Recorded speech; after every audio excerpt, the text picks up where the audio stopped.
What is up, Vontae? How we feeling today? January 1945. The Allies are winning the war against the Third Reich. But in the bitter cold of the Belgian winter, American soldiers are about to make a gruesome discovery. Close to the town of Normandy, they find evidence of a terrible crime.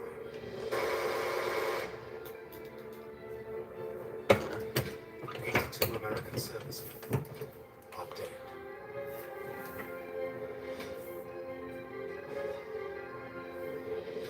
Their bodies, many riddled with bullets, have been frozen in time. These men were once proud members of the U.S. Army's 285th. Chilling and shit. Just waiting for the babysitter. The kids apparently are still off school. Now, I thought they would start today at least. No. They are victims of an apparent cold-blooded execution that would become known as the Malmedy Massacre. But who was responsible?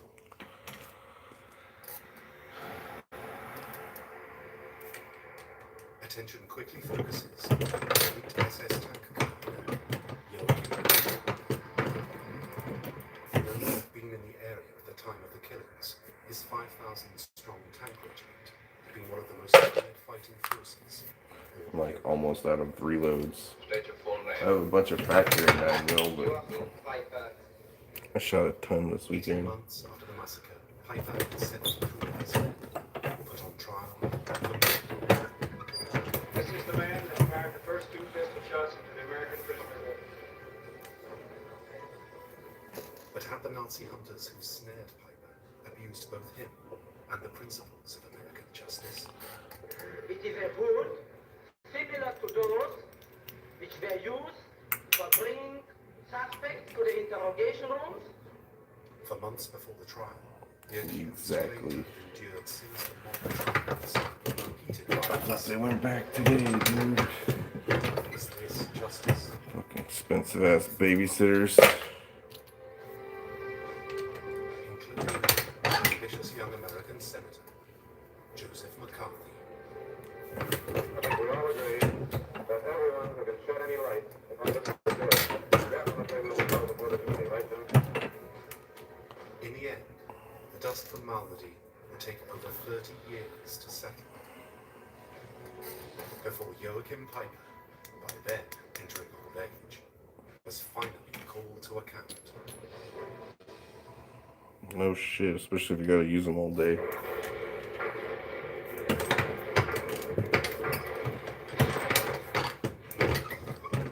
In the summer of 1944, the Third Reich was beginning to fall apart. In Belgium, Allied troops captured the strategic port of Antwerp. Their aim was to establish a settlement for the final push east to Berlin. But Hitler was in no mood to surrender. As winter approached, he now decided to gamble everything on an ambitious plan. Yep. His aim was My to wife starve the just Allies of dipped out. supplies by seizing cash. She's like, I have to get to work. She just says my work is like a hobby. But to achieve his goal, Hitler seemed to be Fucking asking dude, I make way more than you. Hobby or not, shit still pays the bills. Master electrician hobby. into and throwing Allied armies into disarray. If the plan worked, the direction of the war would swing back in the Führer's favor.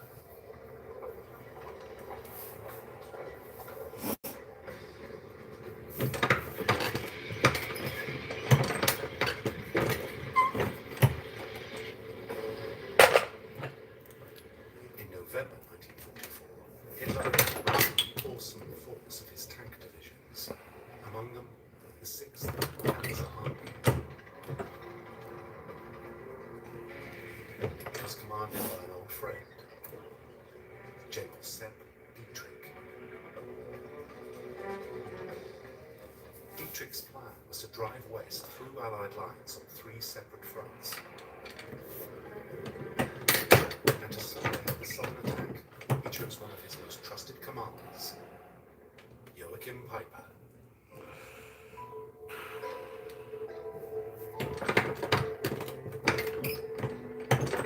Born in 1950 into a middle-class family, Piper was always a good legacy.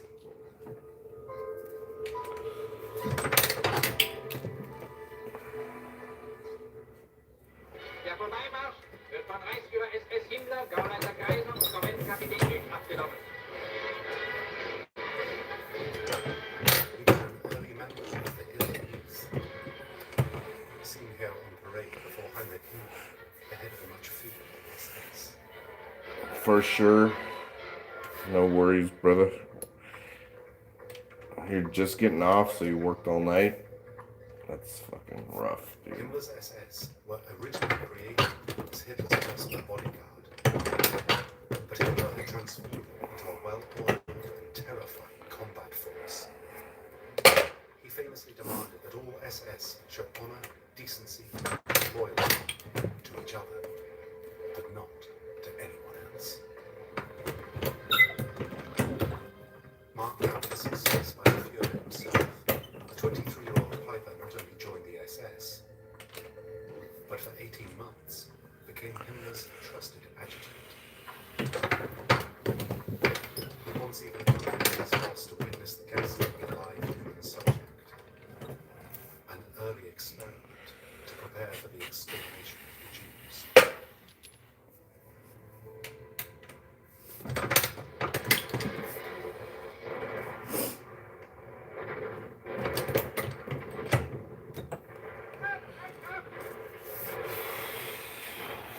Piper soon went back to what he enjoyed most, combat.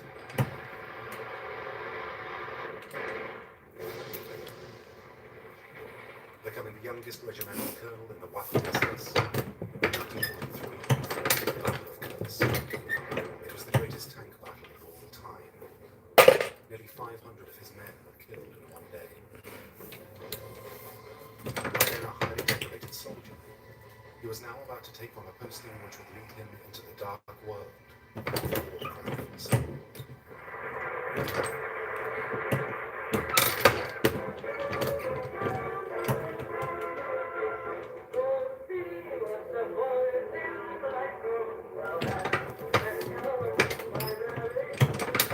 In the winter of 1944, Marlene Dietrich was entertaining Allied Speed was there, and conflict with all out but the fucking hits were not there.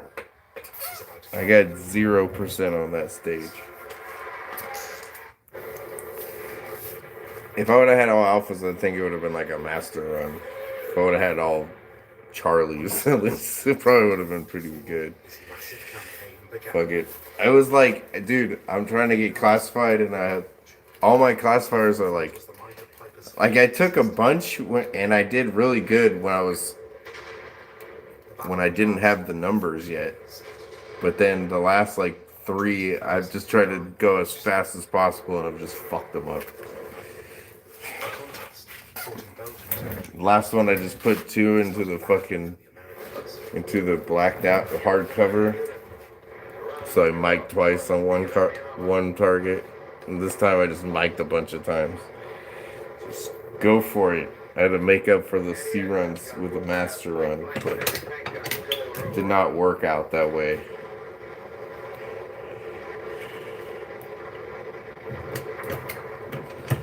I was fucking tired though all day.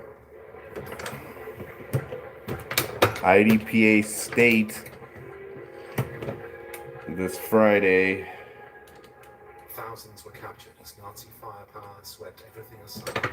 But this created a problem for the Germans. Looking after England's prisoners started to hold them up.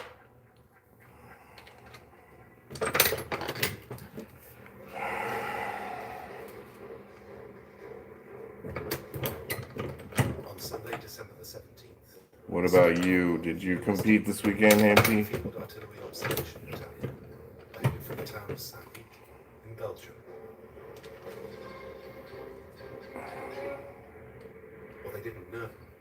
that they'd inadvertently strayed into the path of Dietrich's 6th Panzer Army. On the N23 road at Bonnier, a small village near Malmö, the 285th were about to meet with a unit chillingly nicknamed the Blowtorch Battalion. Joachim Piper's 1st SS Tank Regiment. As his men swarmed All right. Piper's orders were to let nothing and no one hold him up. His men were young, many still teenagers, also part of the Reichsstadt and SS Adolf Hitler. Originally created to be Hitler's elite bodyguard, they were now seasoned frontline fighters.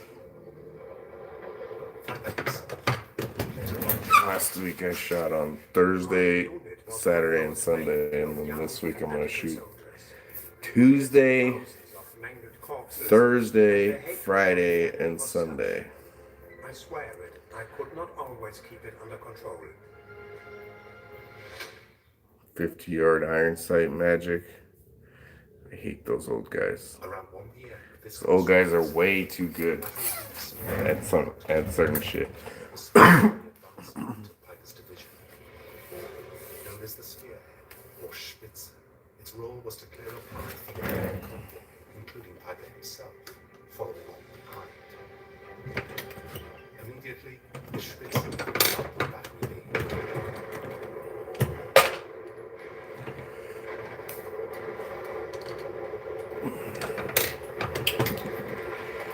I have hit factor, IDPA, and then USP. Fuck, man. The Germans' massive firepower. Within minutes, 50 American Should be a hoot. When I shoot IDPA state, I'm gonna be thinking about you, Hampty. It's gonna make me fly through these stages. around 100 more immediately surrendered. They quickly turned into a fight. Close to a man in 285th field artillery observation. The Piper's men put them together with a small number of men from other units to called up behind.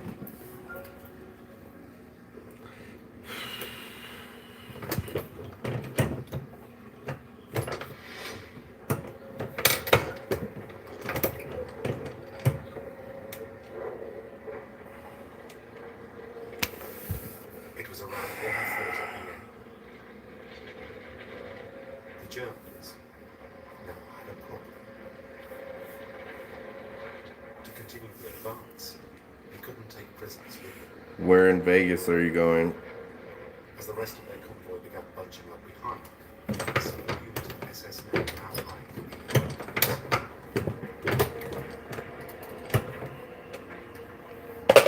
One of the prisoners, William Merrick, later given an account of what happened. I saw Krebs stand up, point his pistol, 55th floor of the LRA. I've never even heard of that. and another. And the third. You mean you're not gonna stay at Circus?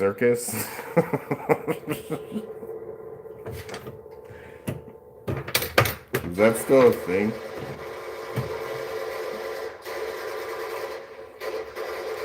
Damn, the SS just mowing down the Americans right now. It's fucked up, man. It's a Hilton Fell to the property. ground, notes being taken. Dude, Paris Hilton, I think, is a Jew. I think. Last time I saw her, I was like, They shot at us too. on the, not like in person, but Firing continued for several on the interwebs. I think that's what it is. It's like Rothschild undercover.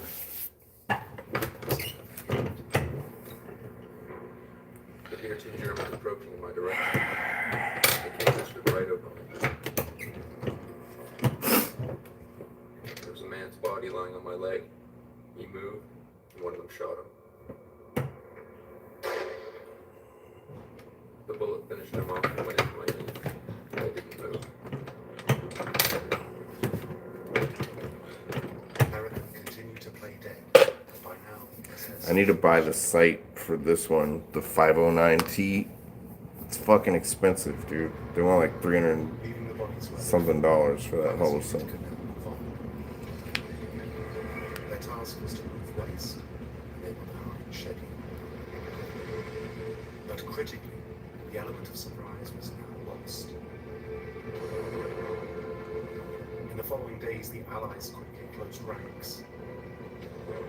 Battles raged inside small towns and villages. It's a CZ, Continuing, but yeah, it is FN expensive. I don't know why the site's so much. Piper's unit blasted its way. All the other Holosomes, I don't even. It's because it's like enclosed or whatever. Like, dude, that shit is to me just a bunch of baloney.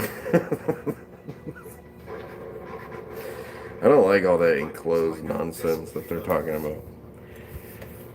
The search was to keep pressing forward to target American supply lines. Like, Meanwhile, it's good for like if you're shooting in the rain or whatever, but I could literally count the amount of times I've shot in the rain on one hand. bridges to reach his goal. But the Americans weren't going to let him have them.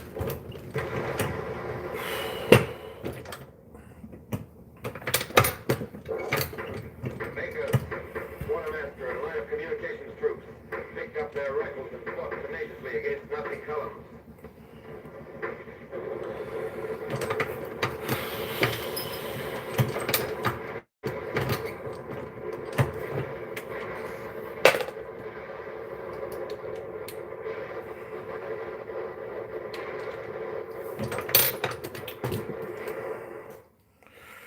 The army held in Belgium. The attack was launched, the spearhead stopped.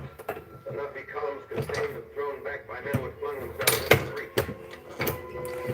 streets. Thinking of buying a Dylan. This guy has one. I need to get a hold of him though. He never called me. That was Instagram. Finally, on January the 7th, 1945, Hitler ordered a humiliating retreat. The Battle of the Bulge was over. The Führer had lost. And so had Piper. As the Americans flushed out the last pockets of German resistance, it would be another 10 days before troops could reach the scene of the Malmedy massacre.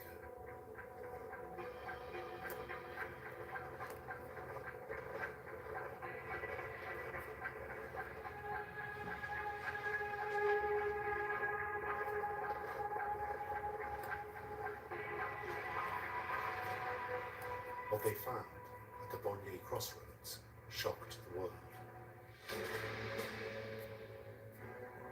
Buried beneath a thick pile of snow, Yep. where they had fallen, Dylan is indeed nice. each one frozen to a grotesque position. All were painstakingly marked with a number and photographed before being taken away for autopsy. Any Nazis found still at the scene were immediately arrested. In all, 82 prisoners had been killed by Piper's men.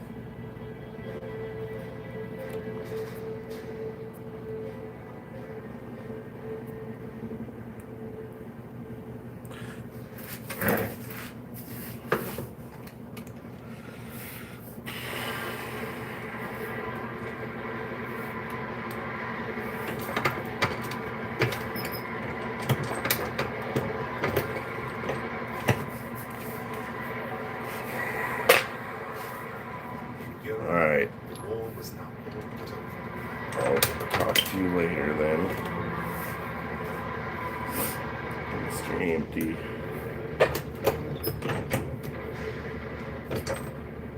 Within months, Hitler's dream of secrets and lying tatters is Berlin itself, the heart of the Third Reich, was sacked by the Russians.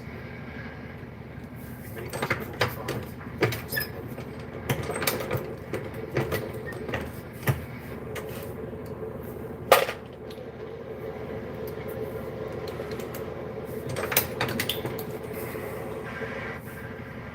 The Russian flag was raised high over the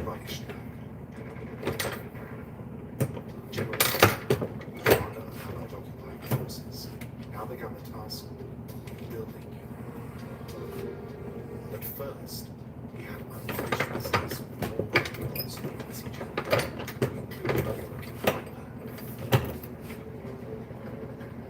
Teams of investigators were sent to hunt down and interrogate suspects. But finding the guilty was not easy.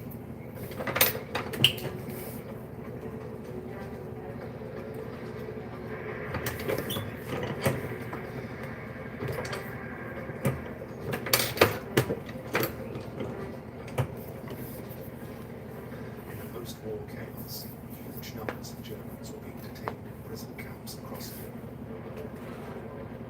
Most would be allowed to return home.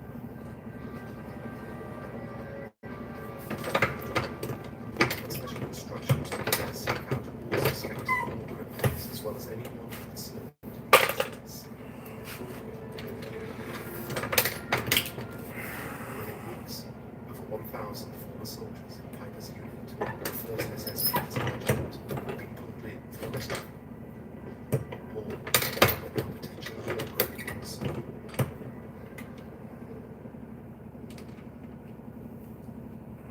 But the real prize was Piper himself.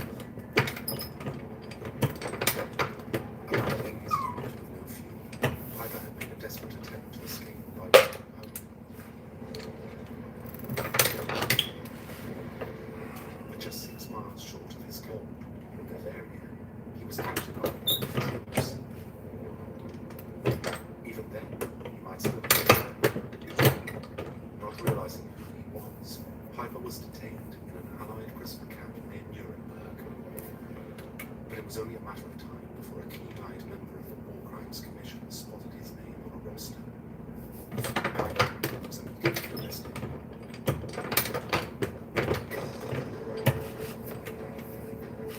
74 Germans were convicted of the Normandy massacre.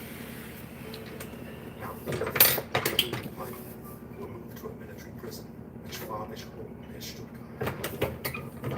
Joining them was the leader of the 6th SS Panzer, Piper's own commanding officer, General Sergeant True.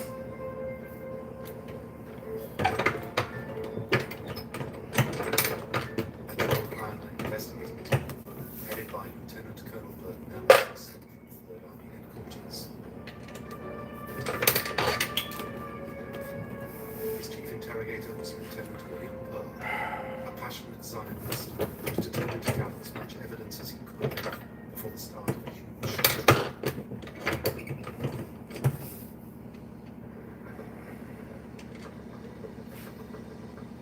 Pearl was convinced that Piper's unit had carried out a cold-blooded murder.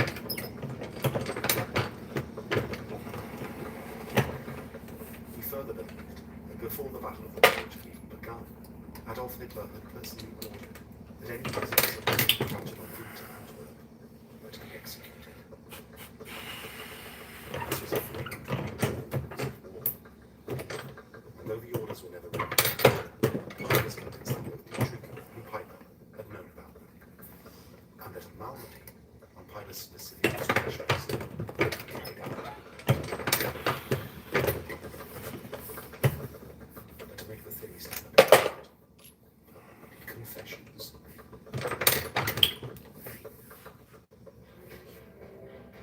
In the corridors and cells of Schwalbisch Hall, the interrogation team now went to work on their 74 suspects.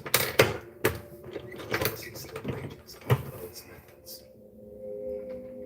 Many of the accused would later complain about the tactics used to make them talk.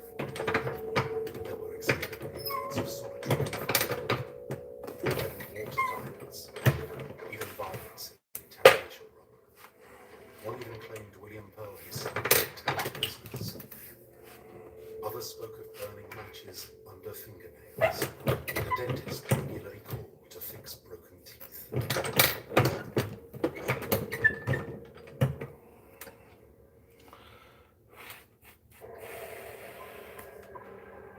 But Pearl's most bizarre idea was also his most controversial. The routine was always the same. Prisoners told of being forced to wear black hoods in what they called the death cell. Before a fake prosecution and defense counsel, Pearl often played prosecutor. The table was covered in black cloth and dressed with intimidating props. This was nothing less than a mock trial. Pearl always denied using coercion and violence. Though the intense psychological pressure inevitably took its toll. Need more primers.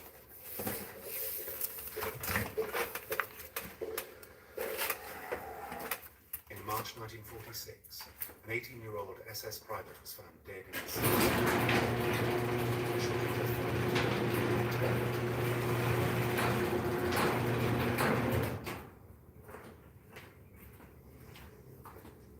again, Pearl would reject allegations of wrongdoing. But no one could deny that he now had what he wanted. A fistful of signed confessions. And a case ready to go to trial.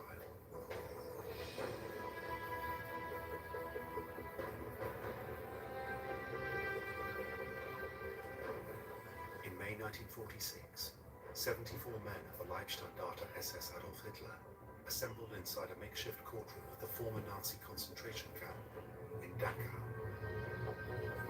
There was no jury, only a specially convened panel of military judges gathered together to rule on a heinous crime. The killing, shooting, ill treatment, abuse, and torture of members of the armed forces of the United States of America, then at war with the then German Reich. The prosecution will endeavor to present the evidence in a chronological order. Chief prosecution attorney was Burton Ellis. On the order of the regimental commander, the first general of Contra Regiment, ordered in at least 94 known incidents. Actually present during the Malmedy massacre, Piper was seen by many as responsible for the actions of his men. Actions which, it was alleged, led to many murders along 1st SS Panzer Regiment's terrifying journey through Belgium.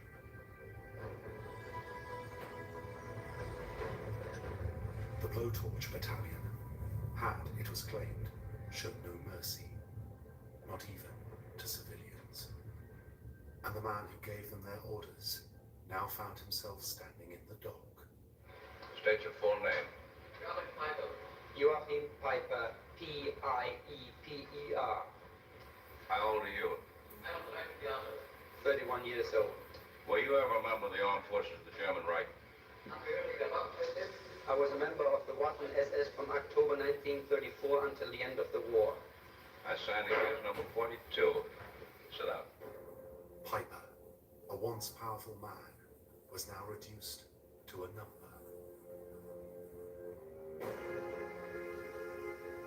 Just like the 82 American soldiers whose bodies were revealed beneath the snow of the Ardennes.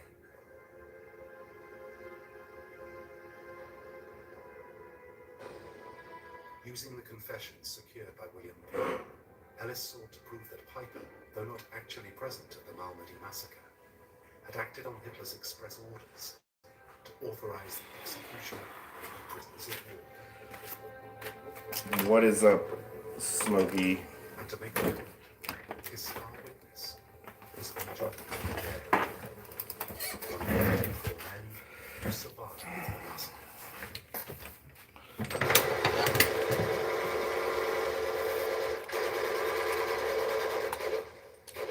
Dodging a hail of bullets, Larry had made a run for cover at the other end of the field.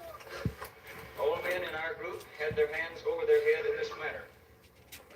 Now he was asked to relive the moments leading up to the shooting. When an SS corporal had pointed his gun to the field. He then fired 2 shots into our group. The first shot, the man to my right, approximately here, with his hands up in this manner, went down like this. Nach dem ersten Schuss ist ein Mann direkt vorne von dir, der seine Hände so hoch hatte, auf dem Gelenk.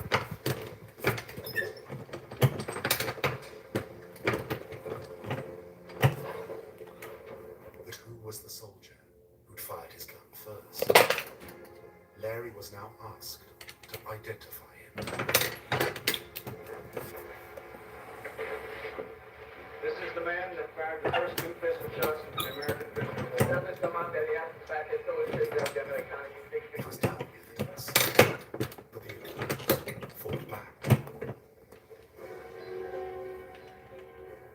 defense attorney, Lieutenant Colonel Willis M. Everett, claimed the killings were not premeditated. It's an accident of war, born out of confusion and heat of battle. In other words, this wasn't murder. Bear in mind as you consider the individual case of each accused that primitive impulses of vengeance and retaliation among victimized people are often called forth in the heat of battle. The second part of Everett's defense was that signed confessions obtained before the trial were inadmissible since they could run out of the accused through phone memories. 9 mil Now, the man for largely this week, responsible for the pre-trial trying to interrogations took the stand.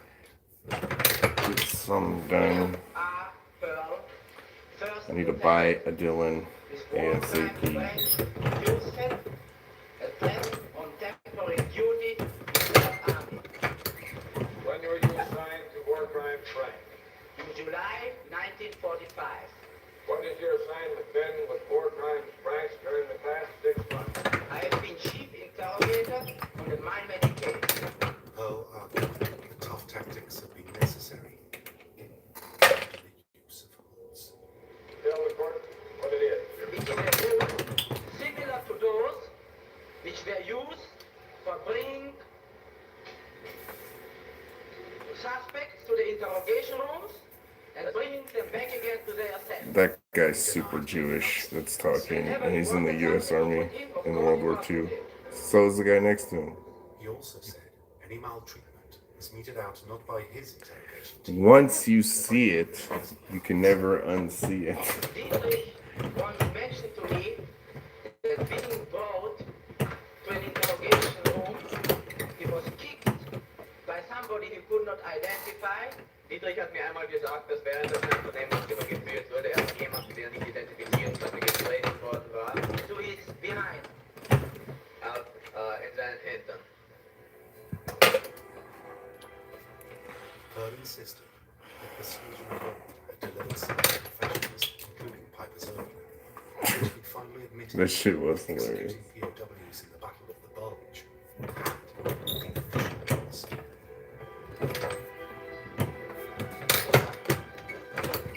Now, Piper himself was dramatically called to the stand. Now I'll read this paragraph from the statement of yours, which is dated 25th April. My question of what he would do with prisoners, he answered, "We do not give pardon. If we get caught, we will also be bumped off." Is that true? Jawohl. Yes, Ich habe gestern Abend gesagt, I stated dass sie kein Pardon geben würden, that they would not give any pardon da sie ebenfalls erschossen werden würden, wenn sie in Feindes Hand fielen. because they would be shot in the same manner if they would happen to fall into enemy's hands, Und dass sie eingesetzt werden unter den gleichen Verhältnissen wie die britischen Kommandounternehmen. and that they were put into operation under the same conditions as the British Kommandounternehmen. commando undertakings. Piper appeared to have damned himself by admitting everything. His only complaint, he also endured harsh treatment at the hands of the Americans. I was arrested for 5 weeks in a cellar, which was nearly completely dark, Welche auch keine Lichtanlage besaß. and there were no facilities through which the light could enter the room. Ich konnte mich innerhalb von 4 Wochen lediglich einmal waschen. I knew that shit fucking felt weird. It's all cracked down the middle. I could wash myself only once. In the end, the defense could find only one person to say anything good about Piper. Major Harold D. McCown's unit had been captured by Piper after heavy fighting in the Belgian village of Alchemist. But he testified that as POWs, the impressive Piper and his men well. It was surprising evidence, but was it enough to save Piper?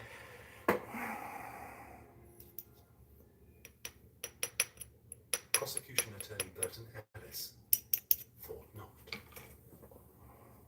It is a bloody record indeed that the 1st SS Panzer Regiment set for itself in this one short week.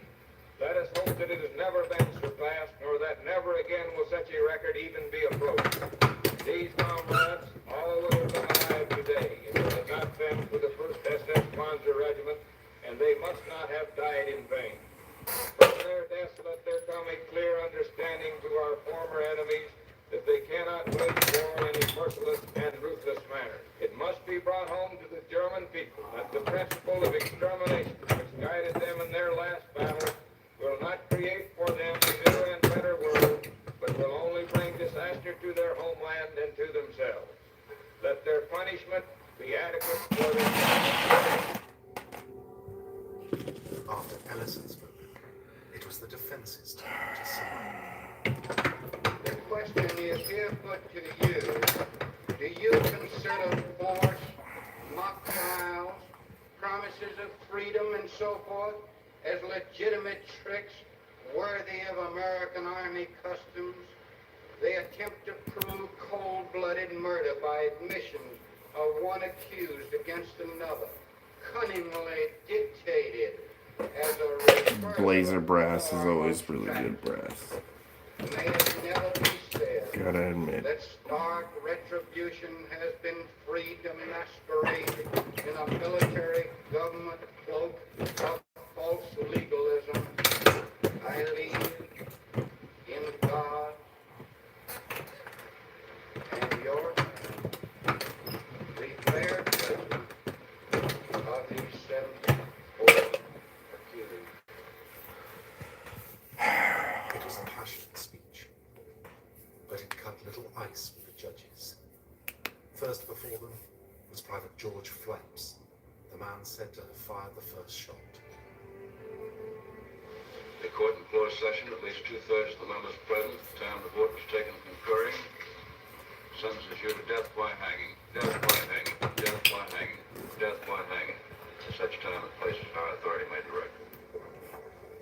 Over half the 74 accused were found guilty What and the fuck? sentenced to death. 22, including General Seltich, received heavy jail sentences. The court in closed session, at least 2/3 of the members present at the time the vote was taken concurring, sentences you to life imprisonment, commencing forthwith at such places may be designated by competent military authority. Finally, it was Piper's turn to step forward. Though not actually present at the massacre, he had now accepted responsibility for the actions of his men. The court in closed session, at least 2/3 of the members present at the time the vote was taken concurring, sentences you to death by hanging, at such time and places our authority may direct.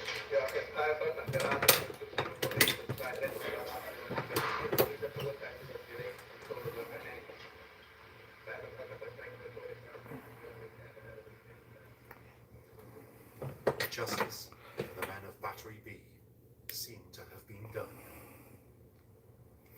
I don't like it. Throw it away.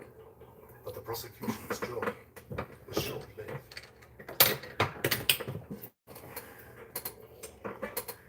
Serious questions were now being asked about how American justice was carried out, and it wasn't the first time. In the Rainbow Bank, the route of their advance headed directly toward the most famous of all German horror prisons, the concentration camp of Dachau.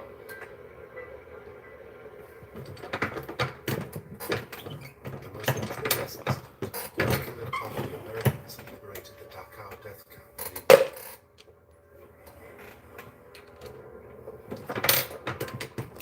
When they arrived there in April 1945, soldiers found unspeakable horrors. The camp had been home to 200,000 prisoners, around a third of each direction.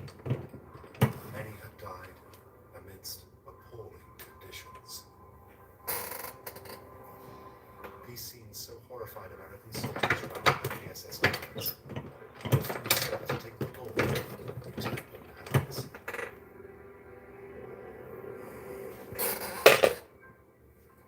shows the scene seconds after US soldiers executed surrendering SS guards. More SS were raked with bullets as they gave themselves up at the bottom of the guard tower. As the liberation continued, a number of American soldiers were court-martialed. The charges were later dropped. Many believed the SS guards had got no more than they deserved. The American people had, according to one senior officer, no stomach for a trial.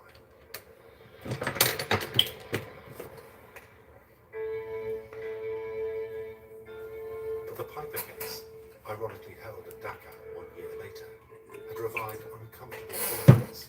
In the months that followed his conviction, several inquiries were set up to examine his treatment and that of his men. With the convictions increasingly seen as unsafe, 30 men learned they would no longer be executed.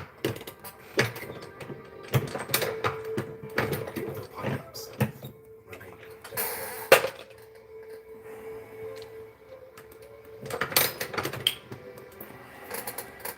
But it wasn't over yet.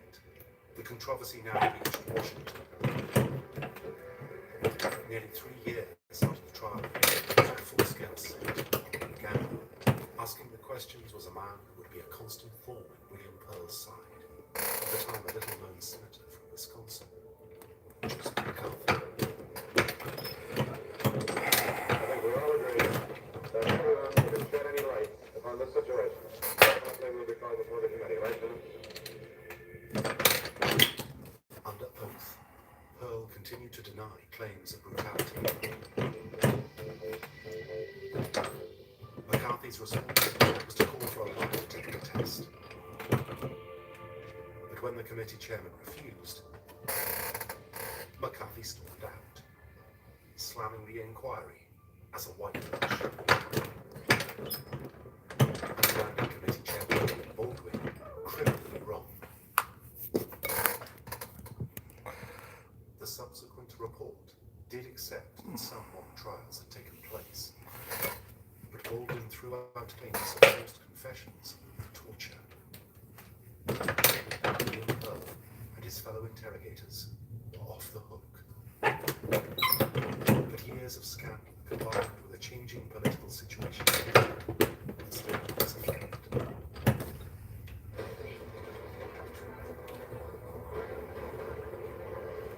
Germany was now rebuilding. Europe was a very different place.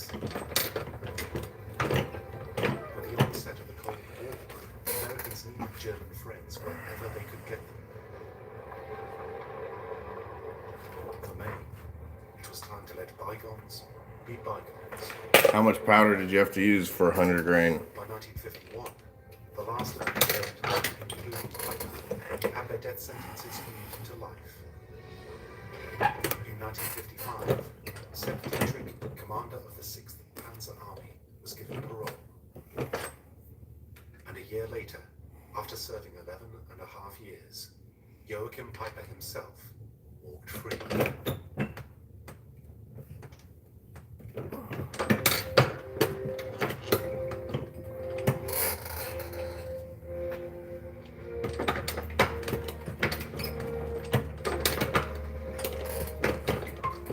For the survivors of Normandy, it was a bitter pill to swallow.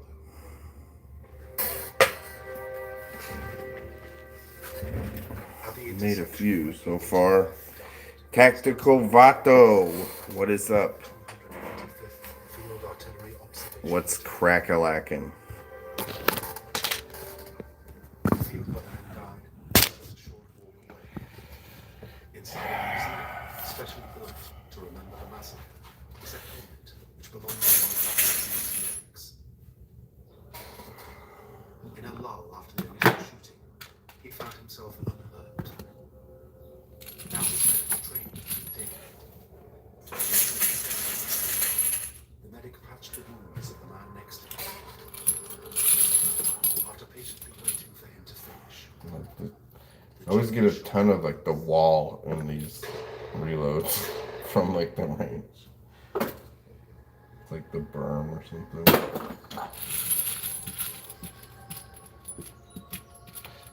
21 victims of the Malmedy massacre lie here at the military cemetery at All right. 25 miles north of Malmedy. What kind of chrono are you using? Have you ever used the expensive ass one? That shit works so good. The Garmin. Tag 46, James E. Lewis. Tag 45,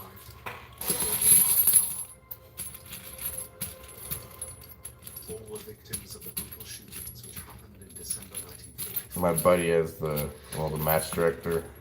Yet He has the not only he's still my escaped buddy, man's but noose, he has the Garmin. And after I used it, I was like, dude, I don't ever want to use mine again. Like, my shit is like old technology. I mean, it works, but Even I don't know the truth. it's just so much better. If I had ever known it, I would have forgotten it. All I There's a know full is round. I took the blame as a good CO should. I just put it with the other 4 rounds I find. So what did become of There's the so old many Empire? now.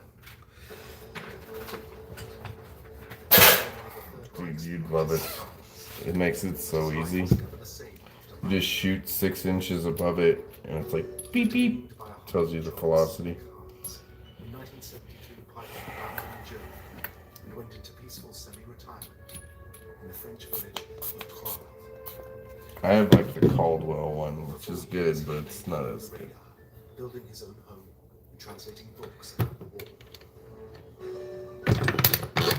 Then, without warning, a poster appeared in the village. It read, "Citizens of Prague, a war criminal, SS is among them." Piper's cover had been blown.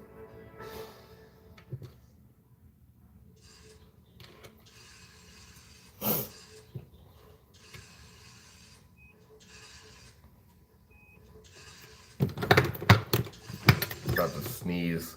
It's fucking driving me nuts. July 1976, before his last battle. I did alright. In the classifier I fucked up big time. His house.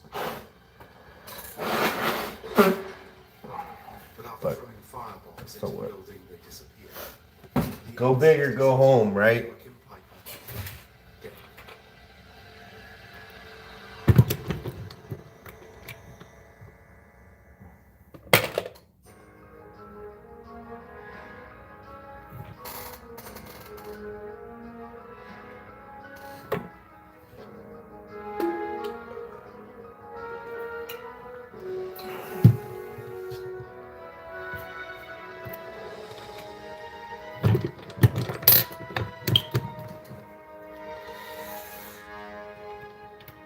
I have the Caldwell one.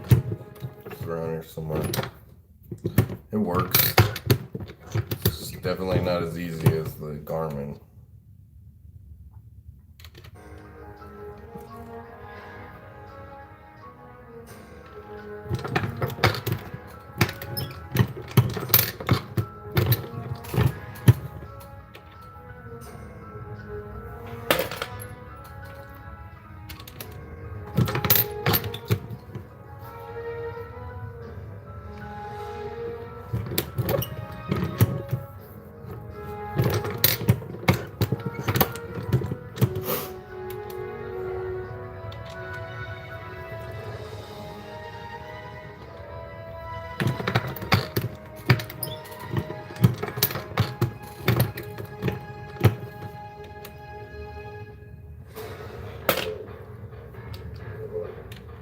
In 1944, the Nazis unveiled a deadly new weapon, a supersonic rocket capable of massive destruction. The V2 ballistic missile. But it hid a dark secret. Thousands of civilians were worked to death in hellish conditions to make Hitler's ultimate vengeance weapon.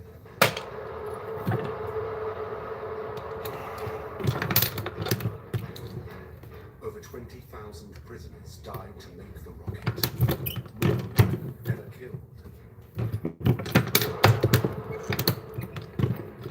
Behind the V2 was one man, Werner von Braun, gifted figure in the Nazi rocket program.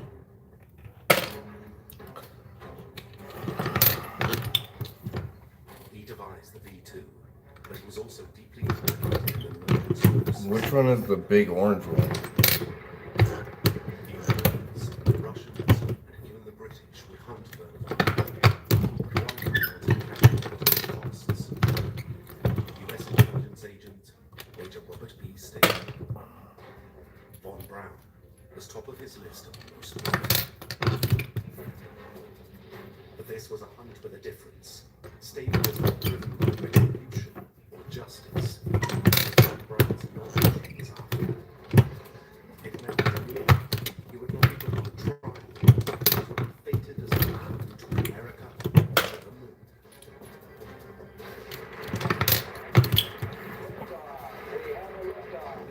Lab radar. Is that a good one?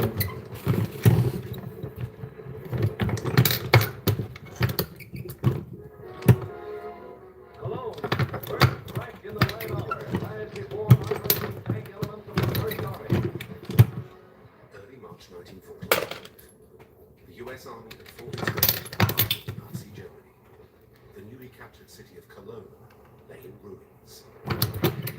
2 years of ceaseless bombing have reduced Cologne, Germany's fourth largest city, to a heap of rubble. A heap of rubble. One man with a very particular Dude, mission. old school newsreels are the coolest. I don't know where that accent comes from and what happened to it, but we need to bring it back. Agent Major Robert B. Staver. It's a crazy accent.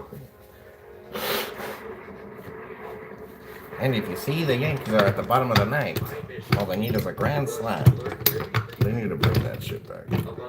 Instead of just get research and development in the field of dumbass wigger freaking accent, fake fucking accents. It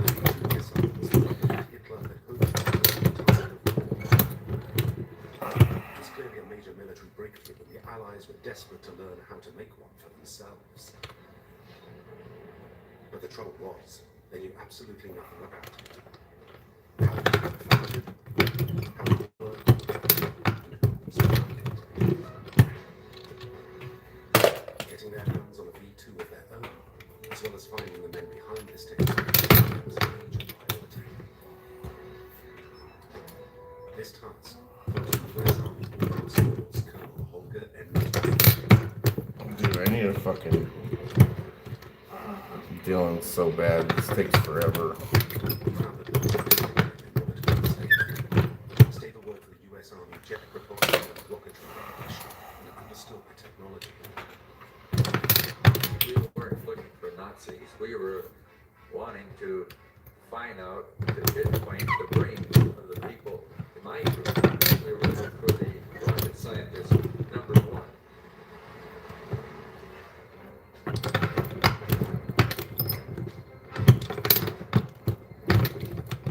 Staver found a lead in the rubble of Cologne's University that would prove vital. Stuffed in the remains of a lavatory, US troops found a list containing the names and details of 1,500 German scientists and their families, including the Third Reich's most important rocket scientists.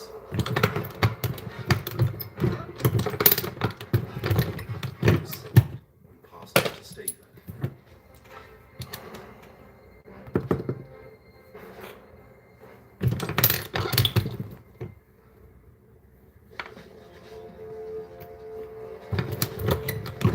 For the Americans, this was still replicated as a vital piece in the puzzle.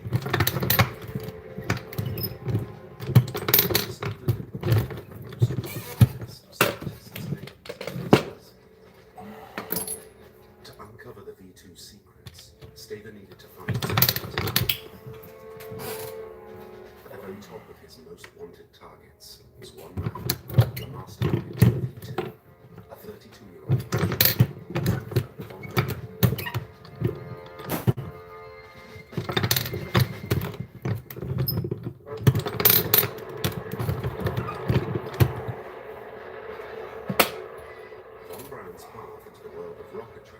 began in the 1930s. The potential for this unpredictable form of propulsion captured not only the public imagination, but also fascinated young Brown. Such daring new technology seemed to hold the key to the nation's recovery from the Great Depression. Scientific research was championed. And Fuck is this lady, dude? Jesus. This wave of public interest from an early age.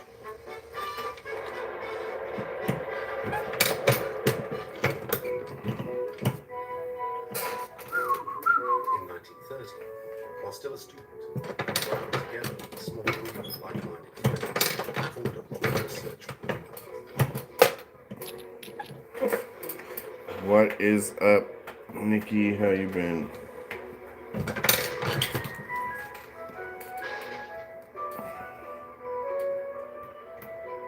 With me, it started, believe it or not, when I was a student. I was 13 then.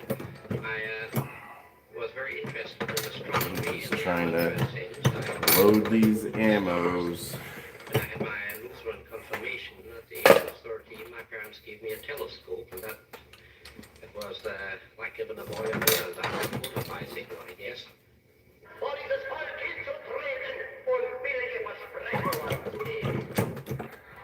However, a new political force was on the rise in Germany in the early 1930s. Adolf Hitler's Nazis came to power in 1933, so this military convention reform was pioneering work.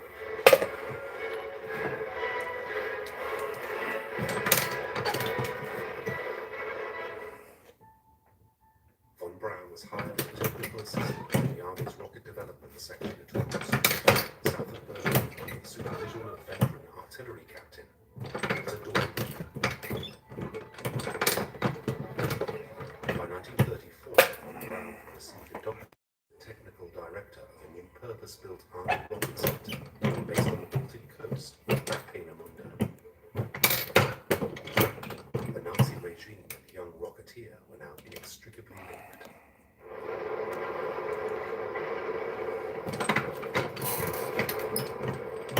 September 1939, Hitler's war machine plunged into darkness and chaos.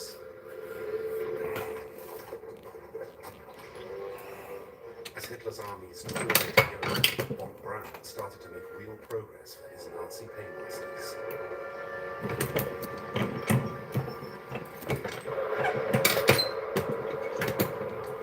By 1940, his aggregate, or ACE, rockets was well advanced, years ahead of Russia, Britain, and America, but still highly experimental.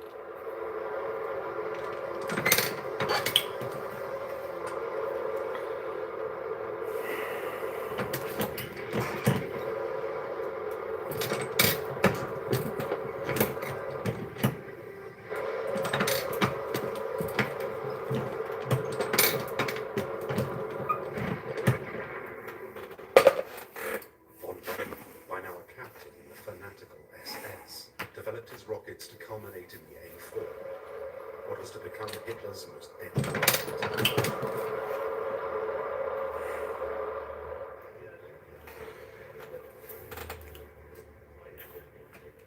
The A4 technology was undoubtedly brilliant, and Adolf Hitler signed the order to produce the rocket in late 1942.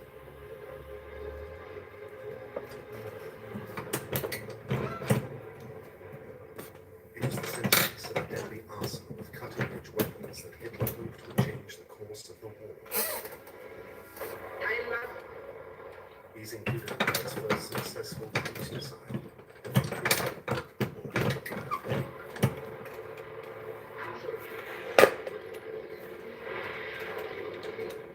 the effectively flying bomb powered by a pulse jet engine. The V1 was launched from the ground by steam catapult. It was a cheap and effective, if indiscriminate, terror weapon.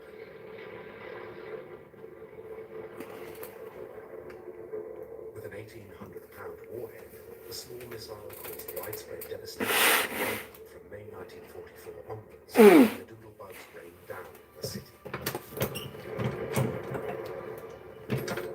But the V1 was an imperfect weapon. Though economical in class, it was slow and easy to intercept.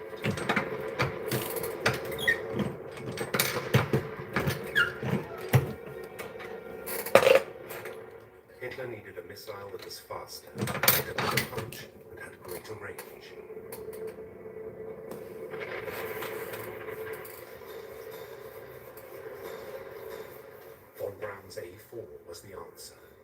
It set a template for many modern rockets and was the first ballistic missile the world had ever seen. It would arrive on a target 200 miles away at supersonic speed. There was no time to react. There was no time to shoot it down.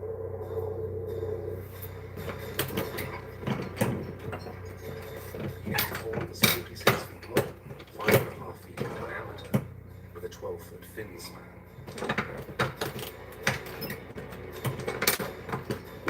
It combined a large explosive warhead with a powerful engine and an effective guidance system.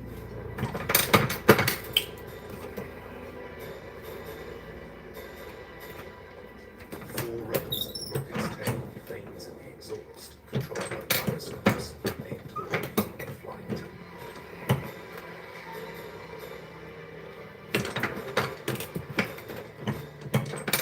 Thrust was provided by a liquid fuel power plant. The fuel was made up of liquid oxygen and a water and alcohol mixture held in separate tanks. Steam turbine pumps mixed the fuel, providing a constant supply of liquid to the combustion chamber.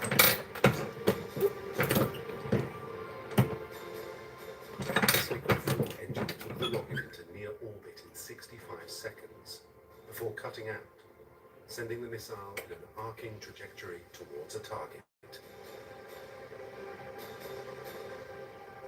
I knew Werner von Braun quite a long time when he invited me to see the first start of the V2 in Peenemünde, which they thought already it will be a successful one after many tests which didn't succeed.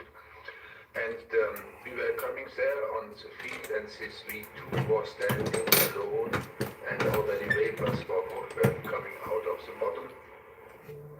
Suddenly there was a huge noise and a tremendous shivering of the soil. I must say it was one of the biggest impressions I had in my whole life.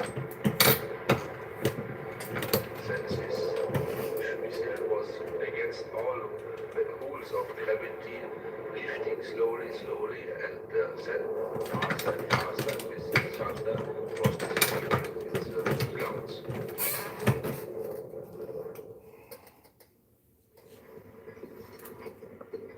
Manufacturing this complex and fragile weapon in the numbers Hitler demanded was a major problem for von Braun's team. Everything would depend on finding a safe and secure manufacturing base and a cheap and easy supply of labor. In 1943, an underground factory called Mittelwerk near Nordhausen would provide specialist production facilities. As skilled labor was in short supply, There are so many from fucking Germany rounds that are made that I just don't trust.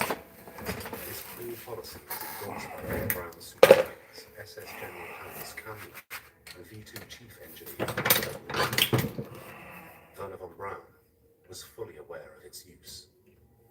Working conditions there were absolutely horrible. I saw the Mittelwerk several times. Once while these prisoners were blasting new tunnels in there. It was really a pretty hellish environment. Never been in a mine before, but it was really worse than a mine. In fact, it was far worse than any mine. The Mittelwerk site had 2 concentration camps. Their workers were expendable. Kammler, who had supervised the construction of several death camps, including Auschwitz, worked the prisoners to death in inhuman conditions. The engineers accepted the slave workforce without question, and former laborers like Guy, the French inmate, held them wholly responsible. For them, we were rubbish. Slaves. They were responsible and nobody else could give instruction because after all it was a works, it was a factory, and they were responsible for the factory, not the SS. I've never seen a German of any level being upset by anything in that camp. Conditions were atrocious. Men and women were beaten, starved. Death from exhaustion was commonplace. In 1944, thousands had died before von Braun's rocket even became operational. And soon it would claim more lives.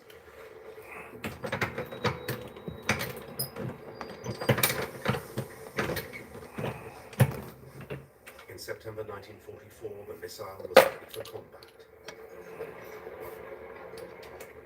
It included the V2. Like with its stablemate, the V1, V stood for Vengeance Weapon.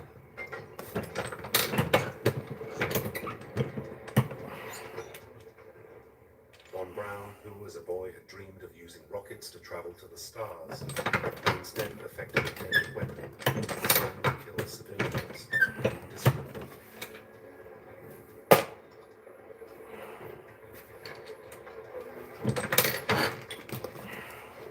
After assembly, the rockets were transported to mobile launch sites all over the world.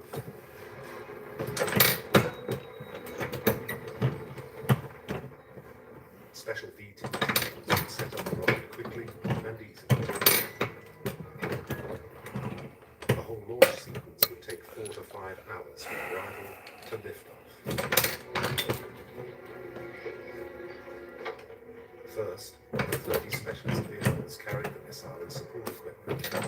This included the V2 cradle trailer, the launcher's launch pad, pressurized liquid oxygen tanks,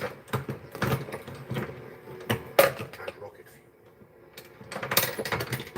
as well as an armored command center. Then, at the launch site, the launching platform was wheeled into place and leveled. The rocket was then placed in the vertical.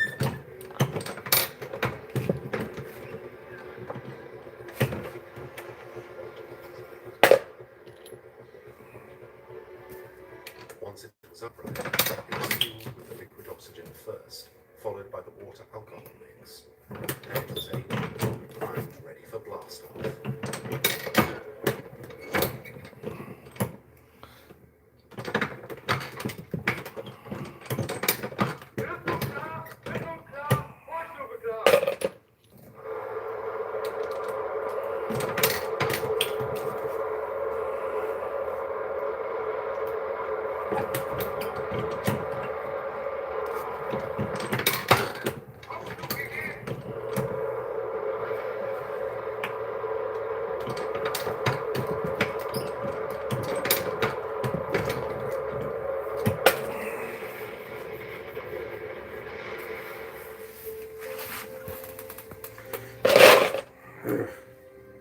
Sitting in this chair sucks.